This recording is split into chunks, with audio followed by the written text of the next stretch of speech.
Bismillahirrahmanirrahim. Assalamualaikum warahmatullahi wabarakatuh. Innal hamdalillah nahmaduhu wa nasta'inuhu wa nastaghfiruhu wa na'udzu billahi min shururi anfusina wa min sayyiati a'malina. Man yahdihillahu fala mudilla lahu wa man yudlil fala hadiya lahu. Wa ashhadu an la ilaha illallah wahdahu la syarika lah wa ashhadu anna Muhammadan abduhu wa rasuluh. Allahumma salli ala nabiyyina Muhammadin wa ala alihi wa ashabihi ajma'in. Ya ayyuhalladzina amanu taqullaha haqqa tuqatih wa la tamutunna illa wa antum muslimun. يا أيها الناس اتقوا ربكم الذي خلقكم من نفس واحدة وخلق منها زوجها وبث منهما رجالا كثيرا ونساء واتقوا الله الذي تساءلون به والأرحام إن الله كان عليكم رقيبا يا أيها الذين آمنوا اتقوا الله وقولوا قولا سديدا يصلح لكم أعمالكم ويغفر لكم ذنوبكم ومن يطع الله ورسوله فقد فاز فوزا عظيما. Amma ba'du. Segala puji bagi Allah. Kita saat ini sudah menyelesaikan sholat subuh berjamaah tepat waktu di masjid, disaksikan oleh para malaikat. Ayatnya berbunyi, Innal Qur'anal fajri kana mashhuda. Bapak Ibu yang saya hormati, sebagaimana yang telah disampaikan pada saat pengantar tadi, bahwa ada dua materi. Materi yang pertama mengenai generasi Qur'ani, sedangkan esok malam setelah salat witir kita memperingati nuzulul Quran. Jadi sebenarnya jadwal saya yang asli adalah pagi ini, maka saya sudah mempersiapkan materinya dengan sebaik-baiknya, materi mengenai nuzulul Quran. Jadi materi mengenai nuzulul Quran itu kita tunda, kita pindahkan ke esok malam. Jadi sebagai gantinya adalah manusia Qurani. Saya berterus terang bahwa materi itu telah saya siapkan, tapi saya merasa belum sempurna materinya. Satu, yang kedua, materi itu saya harus kuasai dengan sebaik-baiknya, baru saya merasa confident untuk menyampaikannya. Jadi insya Allah besok saya padukan keduanya, nuzulul Quran dengan manusia Qurani, karena hampir sedikit lagi saya selesaikan ya. Jadi mohon maaf yang manusia Quraninya kita gabungkan ke esok ya. Jadi pada pagi hari ini kita menyampaikan atau melihat materi tentang dahsyatnya perjalanan menuju akhirat ya. Insya Allah mudah-mudahan materi ini cukup panjang, insya Allah cukup sampai waktu suruk. Oleh karena itu, sekiranya ada pertanyaan di antara Bapak dan Ibu, kita tunggu selesai materi ini lebih dahulu. Yang berikutnya saya ingin menyampaikan kepada Bapak dan Ibu semuanya, saya mengucapkan terima kasih. Setelah hampir saya agak-agak putus asa, saya menyelesaikan pendidikan doktor saya pada saat umur 64. Subhanallah, sudah hampir saya tinggalkan, tapi kata teman-teman, sudahlah selesaikan aja. Akhirnya selesai juga 4 tahun. Teman-teman saya bisa menyelesaikannya 3 tahun. Jadi terima kasih kepada Bapak Ibu dan semuanya yang telah memberikan panggung kepada saya. Ini namanya panggung, sehingga saya bisa on air, kira-kira begitulah ya. Jadi inilah yang kita lihat pada pagi hari ini. Jam 5 tepat kita mulai. Ada orang Malang pergi ke Surabaya naik bus patas, saat ini ongkosnya 45.000. Ternyata dari Surabaya dia tidak hanya ke Surabaya, dia pergi ke Semarang. Untuk pergi ke Semarang naik bus patas itu tambah 150.000 lagi, sudah 200.000 rupiah. Kemudian ternyata dari Semarang dia masih melanjutkan perjalanannya ke Bandung, ditambah 150.000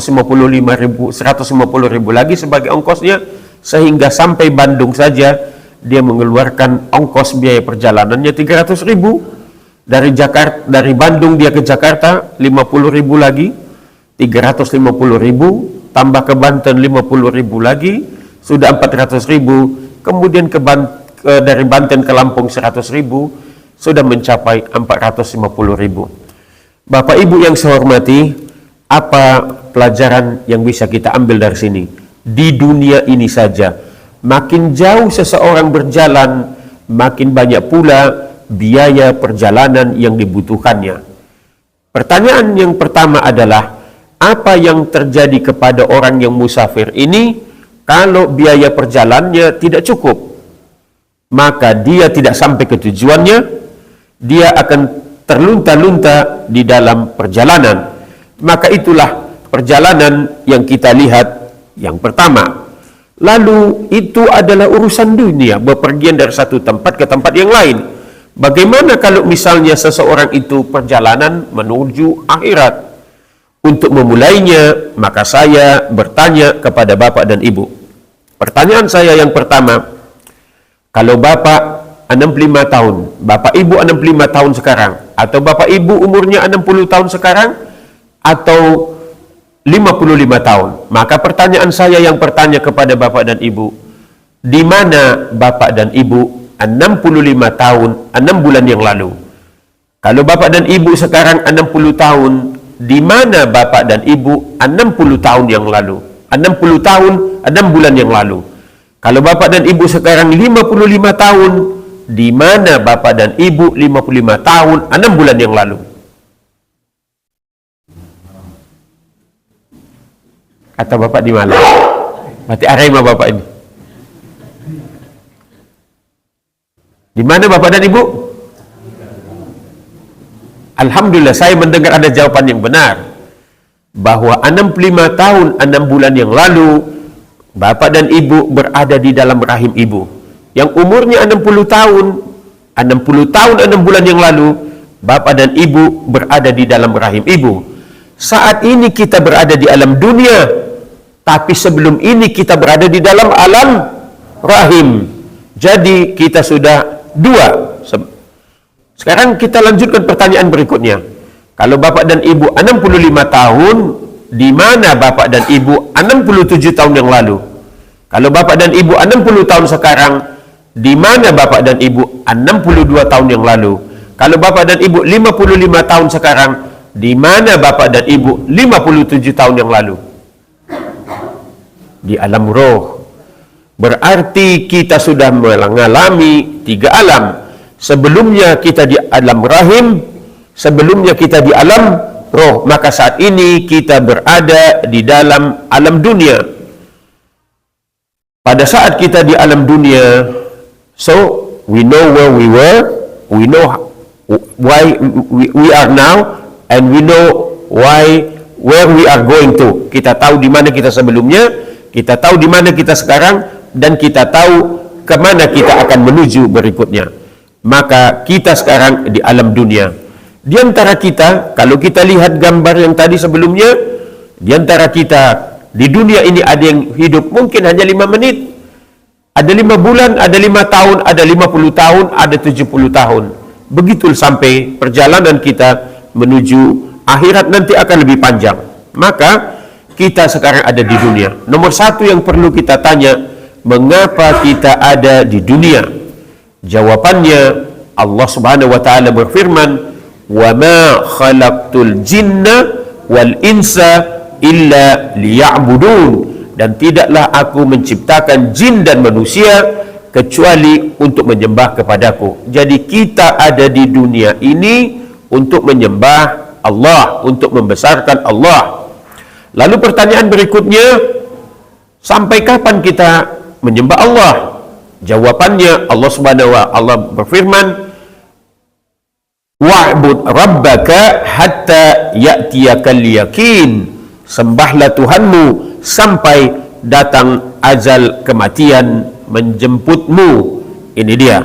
Jadi kita lihat tadi sudah saya sebutkan ayatnya, surah Az-Zariyat 56. Dan aku tidak menciptakan jin dan manusia melainkan supaya mereka mengabdi kepadaku. Oleh karena itu, sesakit apapun seseorang mau dioperasi, setelah dioperasi dia harus tetap menyembah Allah. Dia tidak bisa berdiri, dia harus duduk. Dia tidak bisa duduk, dia berbaring. Kalau sudah tidak bisa semuanya, tinggal disolatkan saja. Maka Bapak Ibu sekalian, perlu kita lihat di sini bahwa kita mau ini berikutnya.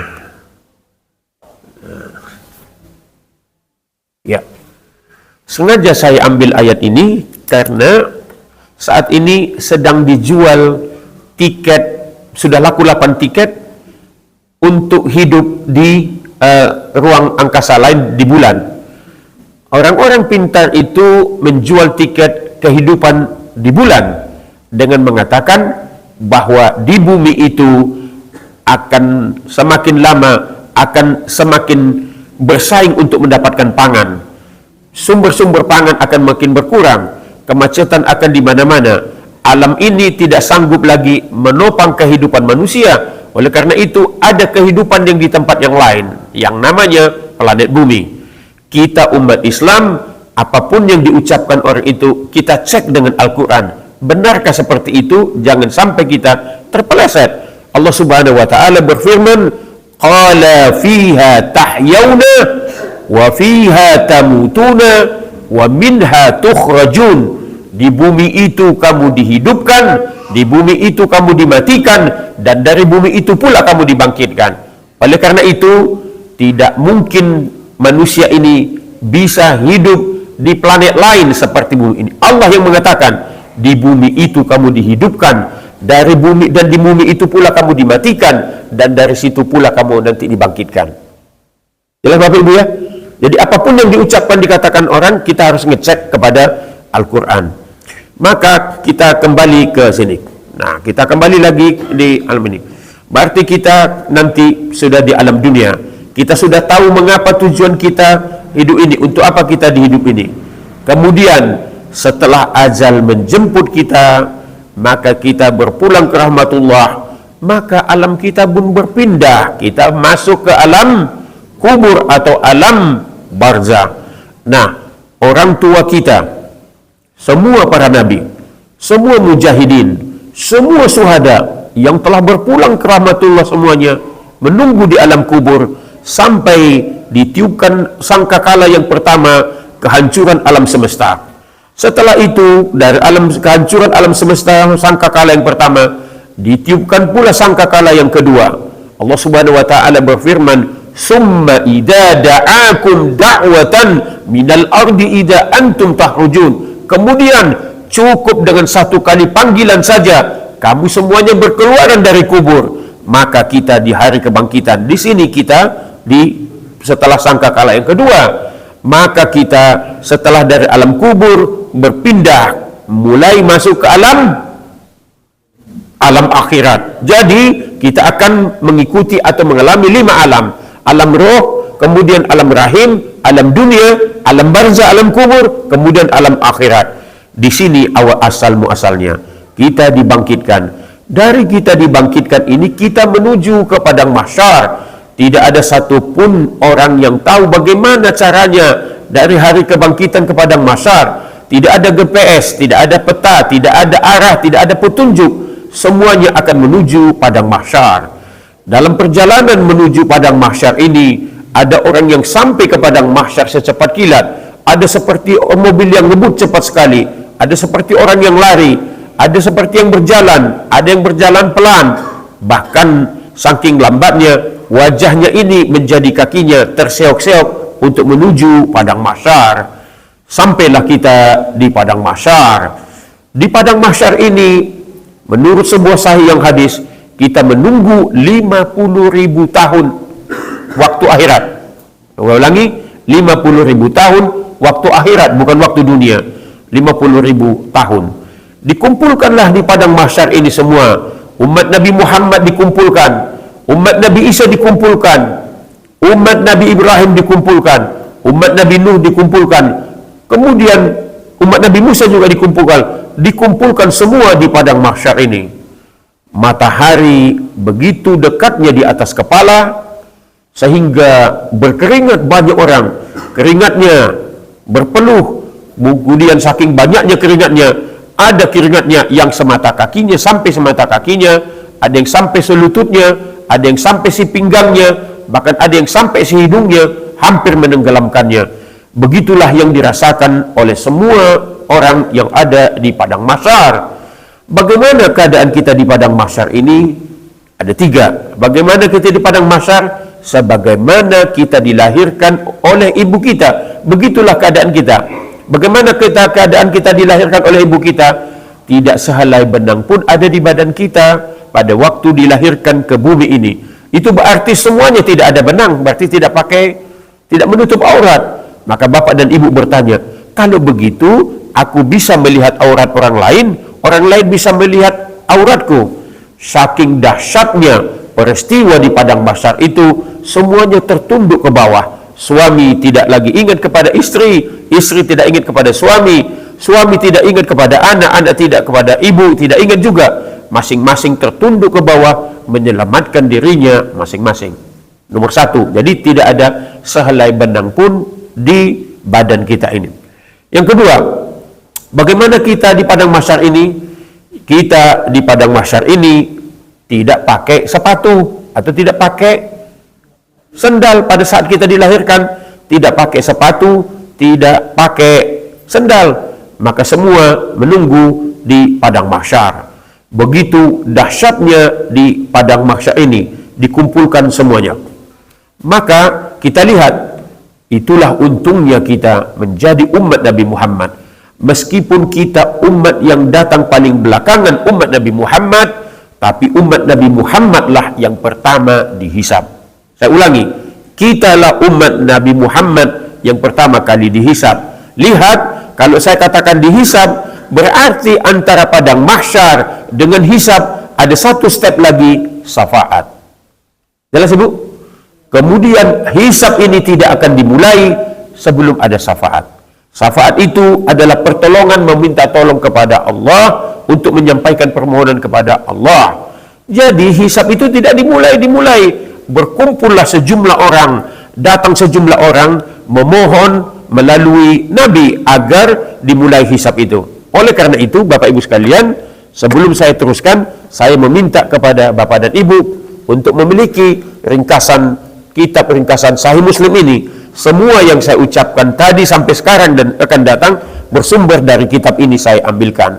Nomor satu, ini ada saya kasih tanda kuning di sini, ya. Kita mulai yang pertama. Jadi poinnya adalah hisab tidak akan dimulai sebelum adanya syafaat. Lalu datanglah sejumlah orang kepada Nabi, datang menghadap Nabi Adam, datang kepada Nabi Adam, katanya, engkau adalah awal dari semua nabi, engkau bapaknya semua manusia. Tidakkah engkau melihat betapa menderitanya kami? Mohonkanlah kepada Allah agar dimulai hisab ini. Lalu Nabi Adam pun menjawab. Ini jawabannya Nabi Adam. Nanti saudara Bapak, ini saya bacakan saja. Sesungguhnya hari ini Robku marah dengan kemarahan yang belum pernah terjadi sebelumnya dan tidak akan marah semila itu sesudahnya. Kemudian dia merasa tidak pantas, tidak cocok untuk menghadap kepada Allah agar dimulai hisab ini. Bapak dan Ibu tahu kenapa? Dia pernah merasa bersalah. Apa salahnya Nabi Adam? Ayatnya berbunyi, wala taqraba hadhihi sajarata fatakuna minadh dhalimin. Jangan engkau dekati pohon ini, nanti engkau termasuk orang-orang zalim. Rupanya iblis berhasil menggelincirkannya. Jadi Nabi Adam merasa tidak pantas, tidak cocok karena ada salahnya. jangan kalian datang kepadaku, tapi pergilah kalian kepada Nabi Nuh. Lalu Nabi Nuh juga menjawab sama seperti Nabi Adam. Kita bacakan lagi Nabi Nuh. Sesungguhnya pada hari ini Rabbku marah dengan kemarahan yang belum pernah terjadi sebelumnya dan tidak akan marah semisal itu sesudahnya. Doa yang kumiliki telah aku gunakan untuk mendoakan kejelekan bagi kaumku. Pergilah kalian kepada Ibrahim. Maka Nabi Nuh juga tidak merasa pantas untuk memohonkan kepada Allah agar dimulai hisab. Maka Nabi Nuh juga merasa bersalah. Ada salahnya Nabi Nuh. Salahnya Nabi Nuh adalah anaknya ada 4. Anaknya yang paling tua bernama Kan'an. Kan'an diminta Nabi Nuh untuk naik ke perahu, ke dalam bot yang besar yang telah disiapkannya, dan juga beserta istrinya. Tapi anaknya yang paling pertama, yang namanya Kan'an dan istrinya, menolak risalah yang dibawa oleh Nabi Nuh. Jadi Nabi Nuh pun ada merasa bersalah. Sekarang Nabi Nuh mengatakan, jangan kalian datang kepadaku, datanglah kalian kepada yang ketiga. Setelah itu mereka datang kepada menyuruhnya kepada Nabi Ibrahim. Datang kepada Nabi Ibrahim. Nabi Ibrahim dimintakan untuk memohonkan kepada Allah agar hisab ini dimulai. Apa kata Nabi Ibrahim? Nabi Ibrahim juga mengatakan seperti itu. Sesungguhnya pada hari ini Rabbku marah dengan kemarahan yang belum pernah terjadi sebelumnya dan tidak akan marah semisal itu sesudahnya. Lalu Nabi Ibrahim juga pernah bersalah. Bapak dan Ibu, saya pernah mengingat ada 3 Nabi Ibrahim pernah berbohong atau berdusta 3. Jadi kita lihat apa yang dusta Nabi Ibrahim yang pertama. Nabi Ibrahim ini hidup pada zaman Raja Namrud. Raja Namrud, King of Namrud is a womanizer. Pencinta istri dari suami orang yang lain. Apabila ada istri orang yang lain yang cantik, aku mau itu. Maka ketika Raja Namrud bertanya kepada Ibrahim, siapa itu? Itu kakakku, itu saudaraku. Dia tidak mengatakan ini adalah istriku. 1. Yang ketiga saya lupa, saya sedang cari. Yang kedua, kita harus ingat bahwa ayahnya Nabi Ibrahim itu namanya Azar. Profesinya adalah pembuat patung, pembuat berhala, sembah-sembah yang diberhala. Rupanya penyembah berhala ini mempunyai acara 1 tahun 1 kali. Kalau di Malang disebut haul, ya, haul. Nah, haul itu kalau mereka tinggal di sini tidak dilakukan di kota tempat mereka tinggal, agak keluar kota. Misalnya kalau di Malang mereka pergi ke Lawang. Datanglah ayahnya mengatakan kepada Ibrahim, besok ada acara haul, ikutlah kau, kira-kira begitu. Katanya, aku sakit ayah, sambil menendangkan tangannya ke atas. Padahal dia tidak sakit. Dapat Pak ya? Jadi dua ada yang ketiga. Nah, sekarang setelah dari Nabi Ibrahim kemana? Datang mereka ke Nabi Musa. Nabi Musa juga menjawab sama. Nabi Musa menjawab, sesungguhnya pada hari ini Rabbku marah dengan kemarahan yang belum pernah terjadi sebelumnya dan tidak akan marah sesoal itu. Aku sendiri pernah membunuh seseorang. Bagaimana dia membunuh seseorang? Ingat bahwa Nabi Musa itu adalah pendatang ke Mesir. Suku asli penduduk Mesir itu namanya suku Kipti. Nah, ada pemuda dari suku Kipti berantem dengan pendatang. Kalau di sini barangkali ya orang Malang, misalnya contoh saja dengan orang Madura, misalnya. Oh ya, orang Makassar. Nah, ya pendatang. Ini asli penduduk Mesir suku Kipti. Datang pemuda ini minta tolong kepada Nabi Ibrahim. Mana dia pemuda itu? Bawa sini katanya. Ditempeleng, mati dia.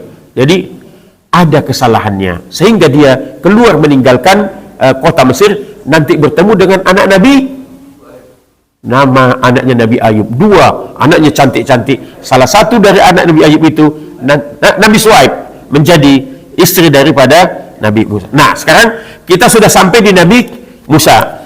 Setelah Nabi Musa baru kita sampai kepada Nabi Isa. Sesungguhnya pada hari ini Rabbku marah dengan kemarahan yang belum pernah terjadi sebelumnya dan tidak akan marah semisal itu. Namun Isa alaihissalam tidak menyebutkan adanya dosa yang pernah beliau perbuat. Pergilah kalian kepada selain aku. Pergilah kalian kepada selain aku.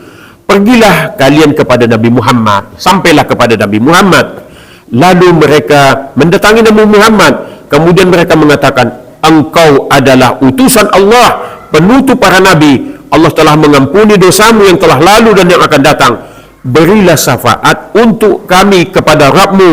Tidakkah engkau melihat keadaan kami? Tidakkah engkau melihat yang telah tertimpa pada kami? Kemudian saya, Rasulullah SAW, pergi menuju ke bawah ars. Sampailah Nabi Muhammad di bawah ars. Lalu aku bersujud kepada Rabbku. Kemudian Allah memberi ilham kepadaku berbagai pujian dan sanjungan untuknya yang belum pernah Allah beritahukan kepada seorang pun sebelum diriku. Kemudian ada yang mengatakan, wahai Muhammad, angkat kepalamu, mintalah, pasti engkau akan diberi. Berilah syafaat, pasti akan dikabulkan. Lalu aku mengangkat kepalaku. Nabi Muhammad mengangkat kepalanya. Kemudian Nabi Muhammad berkata, ya Rabbi, ummati, ummati, wahai Tuhanku, umatku, umatku. Maka dikatakan, wahai Muhammad, suruhlah umatmu yang tidak melalui proses perhitungan amal hisab untuk masuk ke surga melalui salah satu pintu surga di sisi kanan. Jumlahnya berapa banyak orang yang masuk ke surga tanpa hisab? Umatnya Nabi Muhammad 70.000. Inilah yang masih masuk. Jadi tidak ada yang masuk lebih dahulu kecuali umatnya Nabi Muhammad. Ini dia.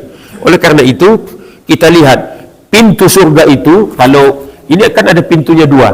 Satu pintu ini mungkin panjangnya 1,2 meter, berarti kalau pintu ini dua berarti 2,4 meter. Sekarang pintu surga itu panjangnya atau besarnya dari Basra sampai ke Mekah, Bisa dibayangkan ada pintu yang panjangnya atau besarnya mulai dari Mekah sampai Basra. Basra kan ada di Irak. Sepanjang atau sebesar itulah pintu surga. Nah, mudah-mudahan Bapak dan Ibu nanti semua yang saya sampaikan itu ada dalam kitab ini ya, bisa milik Sahih Muslim. Oke, kita lanjutkan. Maka sampailah kita dihisab. Dihisab ini berarti ini yaumul hisab. Tidak ada yang terlewatkan. Amalan sekecil apapun yang kita lakukan semenjak di dunia dicatat semuanya. Kemudian dosa apapun yang kita lakukan tercatat semuanya di sini. Kemudian kita setelah itu diserahkanlah buku catatan amal kita. Ada yang menerima buku catatan amalnya dengan tangan kanannya, ada yang menerima buku catatan amalnya dengan tangan kirinya, ada yang menerima buku catatan amalnya sambil tangannya terbelenggu seperti ini. Setelah diserahkan buku catatan amalnya, orang yang amalannya baik, di sini ada ayat Al-Quran yang berbunyi, maka beruntunglah orang yang timbangan kebaikannya, timbangan amal kebaikannya berat. Maka itulah orang-orang yang menemui yang faulaika humul muflihun. Mereka itulah orang-orang yang beruntung. Adapun orang-orang yang merugi adalah orang-orang yang timbangan amalan kebaikannya ringan. Itulah mereka yang merugi, fi jahannama khalidun, dan mereka selamanya di dalam neraka jahanam, ya. Kemudian di sini dia dari ini mizan, di sini ditimbang, di sini itu yang saya sebutkan ayatnya tadi. Kemudian dari sini menuju telaga atau hautun Nabi, minum untuk yang pertama kali. Bayangkan Bapak Ibu, semenjak kita ada di dunia lalu mati, sepanjang ini, selama ini, mungkin ratusan tahun, berapa lama sampai kita baru minum di sini dari telaga Nabi ini.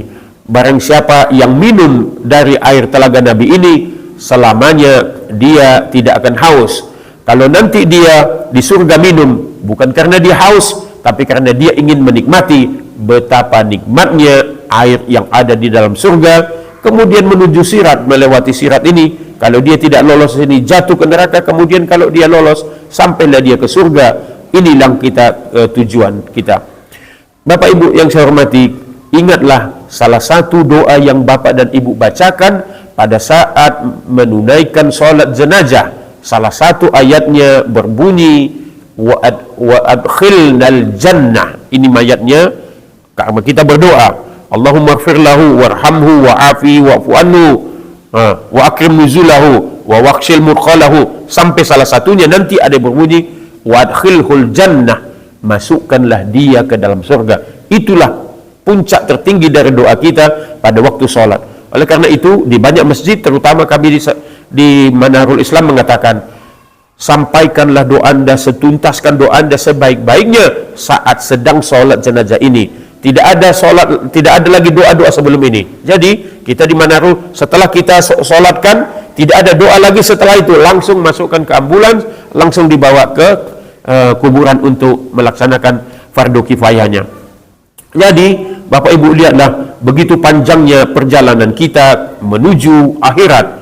Jangan-jangan begitu panjang jalan kita tidak mempunyai bekal yang cukup. Allah Subhanahu wa taala berfirman, "Wa tazawwadu fa inna khairaz zadi taqwa, wa tazawwadu fa inna khairaz zadi taqwa." Sebelum saya lanjutkan, maka saya kembali ke grafik ini tadi. Saya bertanya lagi kepada Bapak dan Ibu. Apakah jin melalui proses ini? Saya ulangi pertanyaan saya. Kita tadi proses gini. Apakah jin melalui proses ini? Ya. Apa hujahnya? Apa dalilnya? Alhamdulillah. Wa ma khalaqtu. Tadi sudah saya ucapkan di awal. Tadi saya sebutkan. Wa ma khalaqtul jinna wal insa illa liya'budun. Mana tadi? Ini.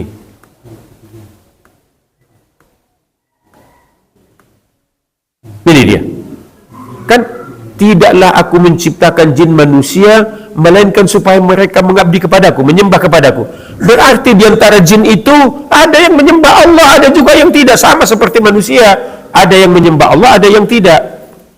Jin itu jin yang mana? Nabi Muhammad ada jin yang membantunya, namanya jin Ifrit. Nabi Sulaiman ada jin yang membantunya, namanya Harut dan Marut. Mereka pun melalui proses ini sebagai manusia. Satu. Kita lanjutkan pertanyaan berikutnya. Pertanyaan berikutnya adalah, apakah hewan atau binatang melalui proses ini? Tidak.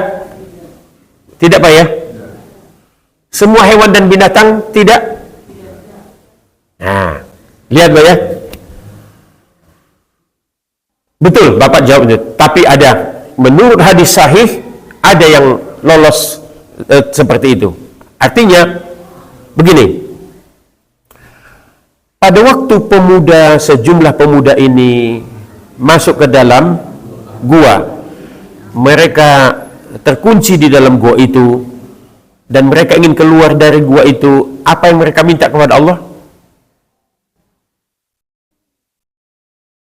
Mereka meminta rahmat kepada Allah agar bisa keluar dari sana.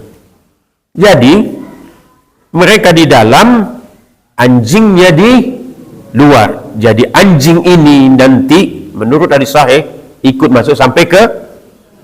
Jadi begini Bapak Ibu, anjing itu atau hewan atau binatang itu tidak mempunyai akal dan pikiran. Karena tidak mempunyai akal dan pikiran, maka dia tidak bisa membedakan mana yang hak, mana yang batil, mana yang benar, mana yang salah. Jadi masuk surganya dia itu bukan karena dia bisa membedakan mana yang salah, tapi mereka pernah membantu orang yang bertakwa, membantu orang yang beriman. Satu. Yang kedua, ada lagi, itu tadi satu, anjing masuk surga. Yang berikutnya ada lagi,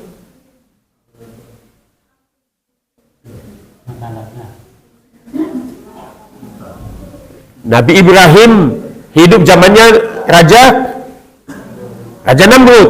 Raja Namrud pernah membuat bara api yang tinggi, lalu Nabi Ibrahim dibakar di dalamnya. Waktu Nabi Ibrahim dibakar, ada burung yang berusaha untuk memadamkan api tersebut, tapi ada hewan lain yang malah meniup-niupkan agar makin bakar. Nah, kalau itu dimatikan juga dapat pahala itu. Tapi kalau burung tersebut, nanti burung tersebut juga ikut masuk ke surga. Jadi tidak semuanya. Lalu ada yang bertanya seperti ini, kan di surga itu semua apa yang ada di bumi ada di dalam surga, betul Bu ya? Nah, pertanyaannya sekarang, berarti kalau bapak dan ibu makan daging di dunia, berarti ada daging di surga. Tapi konsepnya makan minum di dunia tidak sama dengan yang ada di dalam surga. Kalau bapak makan daging di dalam dunia ini, dari mana dapat dagingnya? Sapi, berarti kan disembelih dulu. Di surga tidak ada penyembelihan. Sudah sertifikat halal semua, kata bapak. Allah yang langsung menyediakannya, begitu yang saya baca. Jadi konsep makan minum tidak seperti di dunia. Kalau makan minum di dunia, bapak dan ibu mau kambing misalnya sapi, kan disembelih dulu, atau ada pembunuhan atau ada penyembelihan. Kalau di sana tidak, dia langsung Allah yang menyiapkan. Dari mana sumbernya tidak disebutkan. Jelas bapak ya? Nah, jadi inilah panjang kita. Oke, karena itu kita lanjutkan sedikit lagi. Nah, ini watazawwadu fa inna khairaz zadi taqwa. Oke, ini dia.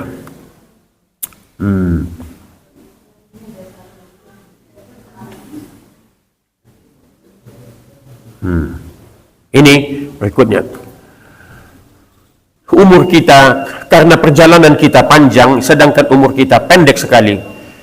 Allah Subhanahu wa taala berfirman dalam surat Al-Hajj, "Wa inna yawman inda rabbika ka alfi sanatim mimma ta'uddun." Sesungguhnya sehari di sisi Tuhanmu adalah 1000 tahun menurut perhitunganmu. Jadi satu hari di sisi Allah sama dengan 1000 tahun di sisimu. Jadi berarti kan ini persamaan matematika, 1 sama dengan 1000. Kalau saya buat lebih sederhana lagi persamaan matematika ini, itu berarti 1,5 jam sama dengan 62,5 tahun. Artinya apa?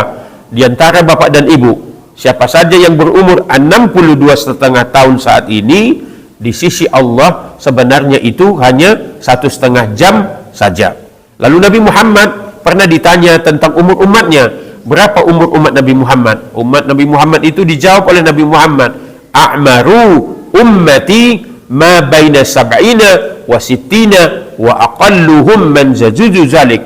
Umur umatku antara 60 dan 70, dan sedikit sekali yang melampaui itu. Dan sedikit sekali yang melampaui itu. Jadi umur kita sangat singkat dan sangat pendek, maka kita harus mempersiapkan diri kita dengan baik-baik. Untuk perjalanan panjang itu Allah Subhanahu wa taala berfirman, "Ya ayyuhalladzina amanu taqullaha wal tanzur nafsum ma qaddamat lirat wattaqullaha innallaha khabirum bima ta'malun."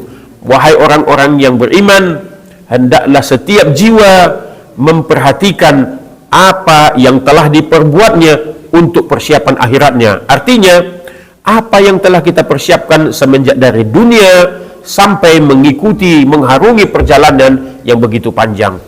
Nabi Muhammad SAW bersabda, "Miftahul jannati as-salat." Kuncinya pintu surga itu adalah salat. Oleh karena itu, kita umatnya Nabi Muhammad, selagi kita dari dunia ini, hendaklah kita mempersiapkan kunci pintu surga itu, yaitu salat. Pernah saya sampaikan di sini, Rasulullah SAW bersabda, "Inna awwala ma yuhasabu bihil abdu yaumal qiyamati min amalihi salatuhu, fa in saluhat faqad aflaha wa anjaha, wa in fasadat faqad khaba wa khasira."